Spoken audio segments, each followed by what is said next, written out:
E aí, viajante, de volta com o quadro Histórias do Mundo da Bola para falar deste belo jogador inglês.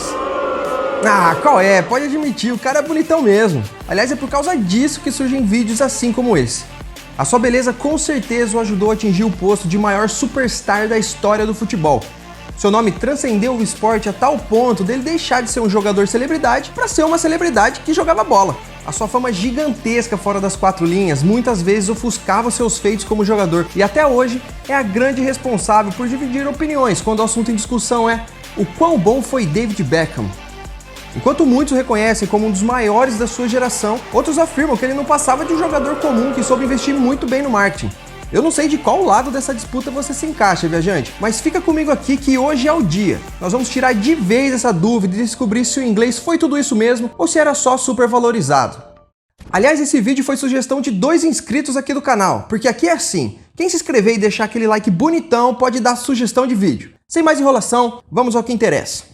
O ano era 1975, mais precisamente no dia 2 de maio. Um jovem casal inglês fanático pelo Manchester United dava boas-vindas ao novo integrante da família, David Robert Joseph Beckham, com Robert sendo uma homenagem ao grande ídolo dos Red Devils, Bob Charlton.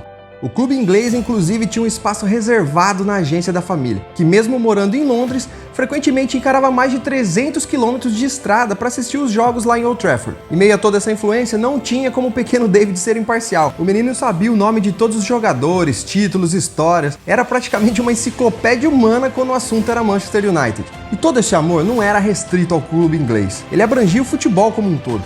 Veio dele, inclusive, o primeiro grande feito do menino, que aos 7 anos de idade venceu um concurso de talentos na escolinha do próprio Bob Charlton. O prêmio?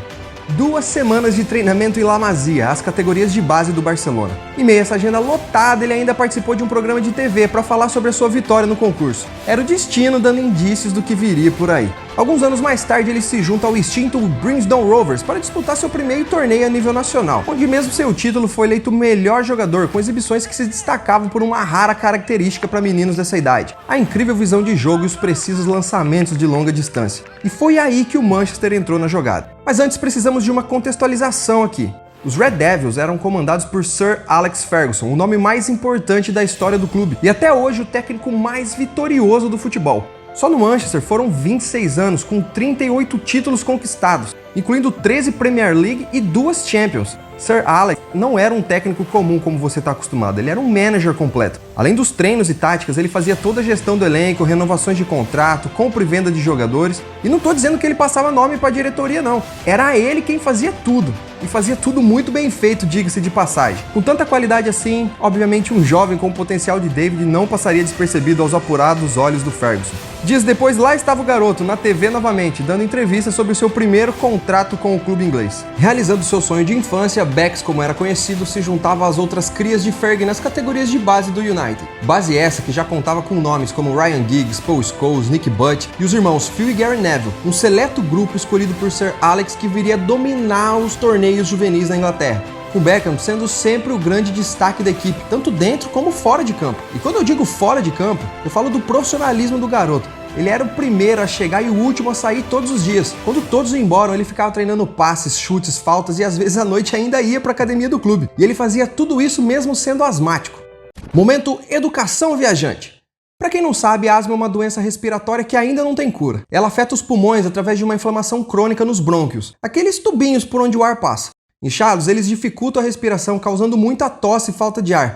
A asma é uma doença séria que, se não tratada, pode levar à morte, mas que, se controlada certinho, permite uma vida normal para a pessoa. O próprio Beckham manteve a sua como segredo praticamente sua carreira toda. Só foram descobrir quando ele já estava com seus bons 34 anos de idade porque precisou usar a bombinha depois de um jogo.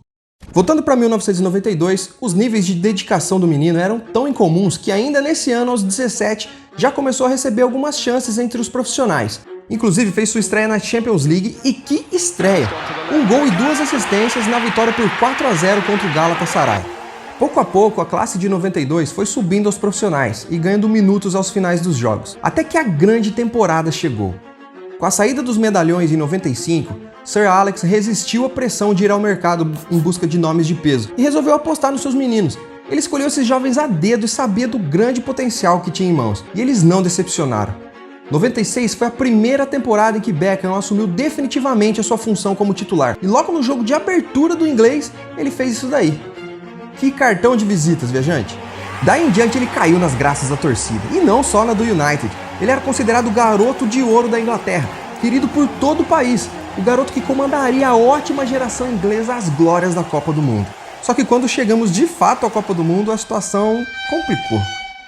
Oitavas de final contra a Argentina e o jovem com apenas 23 anos não foi capaz de aguentar a catimba dos hermanos, que após mais uma falta sofrida, deu uma cutucada no Simeone. Cartão vermelho direto, sem choro nem vela e uma dura eliminação precoce. Decepção nacional, e o culpado era claro. No dia seguinte, os jornais todos estampavam alguma crítica ao garoto. O mais famoso deles trouxe em sua capa 10 leões heróicos e uma criança estúpida. Pesado. A mídia massacrou o camisa 7 de tudo quanto é jeito, e ele acabou encontrando um apoio lá em Manchester. Sir Alex nunca escondeu o seu respeito pelo jovem, por todo o seu profissionalismo e sua determinação, então tratou logo de botar o menino embaixo das suas asas para que não fritasse a cabeça dele. Beckham hoje admite que esse foi o momento chave da sua carreira, o ponto de inflexão que o fez crescer ainda mais como jogador e como pessoa. Tanto que na temporada seguinte, quando todos esperavam um jovem acuado, abalado, ele ressurge como uma fênix. Ninguém conseguia parar o camisa 7, parecia que ele estava jogando com sangue nos olhos, querendo provar que todo mundo estava errado. Ele foi o líder técnico e tático de um time que fez a temporada perfeita, a primeira e até hoje a única tríplice coroa conquistada em solo britânico. Os imparáveis Red Devils levaram o Campeonato Nacional, a Copa da Inglaterra e a dificílima Champions League contra o Bayern, e uma virada heróica com 2 jogadas do inglês. Os grandes jogadores são definidos pela sua habilidade de influenciar as grandes partidas, e na maior temporada de todas, ele foi o melhor. Por conta de tudo isso, Beckham era favoritaço ao prêmio de melhor do mundo, mas para o espanto de todos ficou na segunda posição atrás do Rivaldo, que levou o espanhol com o Barcelona. Mesmo assim, o jovem estava no topo do futebol, e com apenas 24 anos tinha toda uma carreira pela frente. Parecia que nada poderia impedir a ascensão do Golden Boy inglês, que nada poderia abalar o casamento perfeito entre clube e jogador. Mas quis o destino que um outro casamento entrasse no seu caminho, o dele mesmo. Veja bem, aqui Beckham já era um dos jogadores mais famosos do planeta, mas ele era conhecido principalmente pelo seu futebol, por jogar demais, por ser o cara da bola parada, dos lançamentos longos, dos gols decisivos. Mas quando ele começou a se relacionar com a Spice Girl Victoria Adams, que devia ser ainda mais famosa que ele, tudo começou a mudar. Os dois se tornaram o casal do momento, os queridinhos dos paparazzi, dos editores de tabloide, viravam notícia por tudo que faziam, que comiam, que vestiam, e com toda essa exposição, Beckham começou a explorar muito mais a sua imagem. Isso era inadmissível para Sir Alex Ferguson. Mesmo com o craque mantendo seu profissionalismo dentro de campo, o técnico não conseguia aceitar que um jogador seu tivesse esse pé no show business. Afinal, isso ainda era tudo muito estranho ao fim dos anos 90. A partir daí, a relação paternal dos dois rapidamente se deteriorou. David virou o alvo do técnico e se tornou o culpado de todos os problemas do clube.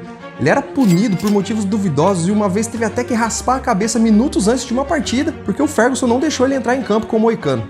O curioso de tudo isso é que mesmo com um péssimo ambiente e uma possível perseguição, Beckham não se abalava. Seu desempenho continuava a surpreender em campo, com performances de classe mundial. Ele foi o herói da classificação inglesa na Copa de 2002, venceu muitos e muitos títulos com o Manchester, sendo sempre o principal jogador do time, tanto que em 2001 ainda foi eleito novamente o segundo melhor jogador do mundo. O inabalável Golden Boy inglês tinha a impressionante marca de 85 gols e 109 assistências em apenas 388 jogos. E antes que você puxe na memória estatísticas do Messi, do CR7, do Haaland e pense que esses números não são tão impressionantes assim, eu devo te lembrar que o Beckham não era centroavante, segundo atacante e nem sequer um ponta direita. O Beckham era um ala que muitas das vezes fazia mais a recomposição defensiva do que o movimento atacante. Isso fica visível em várias de suas assistências vindas de trás do meio-campo após alguma retomada de bola, o que torna ainda mais impressionante a sua marca. Mas como tudo nessa vida tem um limite, o do inabalável craque inglês chegou em 2003. Após um jogo contra o Arsenal, nesse que era o maior derby da época, Sir Alex, revoltado com o time, atirou uma chuteira em Beckham que teve um corte profundo no supercílio. Pé da vida, ele partiu para cima do técnico e foi contido pelos companheiros. Ele pensou que era maior que eu, foi o único jogador que treinei que quis ser famoso fora do futebol. Fiquei muito desapontado. Eu falei com a direção e disse que ele tinha que ir embora. E ele foi, na transferência mais midiática da história. Os holofotes e o glamour que o Ferguson tanto repudiava era tudo que o Florentino Pérez queria para o seu projeto galáctico. E o Beckham, a peça-chave que faltava para fechar o elenco estrelado, que já contava com Casillas, Roberto Carlos, Zidane, Figo, Raul e Ronaldo. E que cartada certeira do Real! Comercialmente falando, naquele momento seu nome transcendia as barreiras do futebol, a ponto da sua fama ser maior do que a do próprio clube em alguns cantos do mundo. Ele era idolatrado no continente asiático e até estátua por lá tinha. Florentino, que não é bobo nem nada, tratou logo de organizar uma excursão pré-temporada por lá e em poucos dias arrecadou o suficiente para quase cobrir todas as despesas que teve na contratação do inglês. Seu impacto foi imediato e evidente. O clube experimentou um boom em vendas de camisas, ingressos, sócios torcedores, patrocínios e, no geral, a arrecadação anual do clube merengue dobrou nos anos em que o galã esteve na Espanha. E até hoje, quase 2 décadas após a sua partida, ainda é possível ver resquícios da revolução que causou por lá. No campo, porém, a história foi outra. O projeto Galáctico focava em fama e talento individual para suas contratações, fantásticos para os olhos do torcedor, mas péssimos para a constância do time, que não possuía as peças necessárias para manter um bom equilíbrio tático durante o ano. A pouca solidez defensiva apresentada vinha de improvisações dentro das 4 linhas, como a do próprio Beckham, que em sua passagem jogou mais na função de segundo volante, cobrindo lateral e tudo mais. Obviamente, isso prejudicou suas performances em campo, mas ainda nos proporcionava belíssimos lances, graças às suas características únicas como jogador, que mesmo nessa função mais defensiva, continuava como uma ameaça aos adversários, que não podiam descuidar um segundo sequer da defesa. Alguns mudavam inclusive o estilo de marcação para os jogos, já que qualquer falta nas proximidades da área seria letal. Após 4 anos e 2 títulos, Beckham surpreende a todos e mesmo com muito mercado na Europa resolve assinar com Los Angeles Galaxy, um projeto próprio e ambicioso com o objetivo de desenvolver o futebol na América do Norte. Eu não estou dizendo que eu ir para os Estados Unidos fará com que o futebol seja o maior esporte do país, mas eu não estaria fazendo isso se eu não achasse que possa fazer a diferença.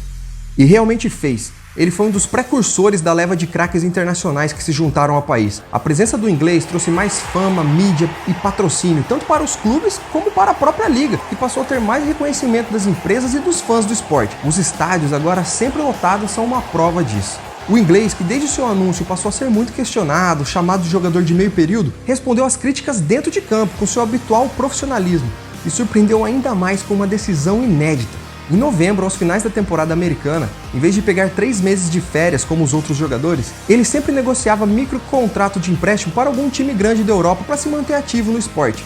Foi assim que em 2009 e 2010 acabou no Milan, jogando com Kaká, Seedorf, Ronaldinho, Pirlo, Shevchenko, e para quem achava que ele estava indo a passeio, o técnico Carlo Ancelotti logo mandou a real. No campo, Beckham vê tudo antes de todo mundo. Sua visão de jogo é melhor agora que na época do Manchester. Ele é mais lento, mas muito mais forte tática e tecnicamente. Antes de encerrar a carreira, Beckham ainda jogaria uma temporada no PSG, onde conquistou o título do francês e se tornou o primeiro inglês a levantar o caneco em 4 países diferentes. Hoje, mesmo aposentado, ainda continua na lista dos jogadores mais bem pagos do mundo, por conta de toda a sua fama e influência fora do campo. Ele é embaixador do esporte, embaixador da Unicef, dono de empresas de e-sports, moda, clube de futebol e ainda conta com muitos patrocínios. Beckham é sem dúvidas o maior popstar que o futebol já viu. Sempre chamando atenção pela sua beleza, marcando presença em eventos de moda, capas de revista, sempre muito querido pelas lentes dos fotógrafos, editores dos tabloides, de longe o jogador que mais soube aproveitar o marketing pessoal por todo o local onde passou. Mas reduzi-lo a isso é totalmente injusto. A gente está falando de um cara com uma carreira recheada de títulos, alguém que foi eleito por 2 vezes o 2º melhor jogador do mundo. Um atleta extremamente profissional que foi líder em todos os clubes que jogou, letal nas bolas paradas e dono do lançamento longo mais preciso do esporte. Beckham nunca foi um gênio como Ronaldo, Zidane ou Messi, mas ele tá longe de ser um jogadorzinho comum, muito pelo contrário. Talvez ele nunca tenha tido o reconhecimento que merecesse enquanto jogador, mas isso só é reflexo da revolução que ele próprio causou. Se hoje você acha normal todo o marketing e tratamento de estrela recebido pelos jogadores, é porque o inglês foi o primeiro a dar um passo. Um passo impossível de ser dado por alguém que não tivesse qualidade suficiente para sustentá-la dentro de campo. Qualidade essa que o nosso personagem de hoje sempre teve de sobra. E por hoje é isso, viajante. O que você achou da história desse incrível jogador? Deixa aqui pra mim nos comentários a sua opinião. Se gostou do vídeo, não esquece, hein? Já deixa aquele seu like bonitão e se inscreve aí para acompanhar mais histórias do mundo da bola como essa. Compartilhe esse vídeo com seus amigos também, com os parceiros do trabalho. Vamos ajudar o futebol viajante a crescer, porque pelo jeito o YouTube não tá gostando muito da gente não. Então por hoje é isso, valeu, falou e até mais!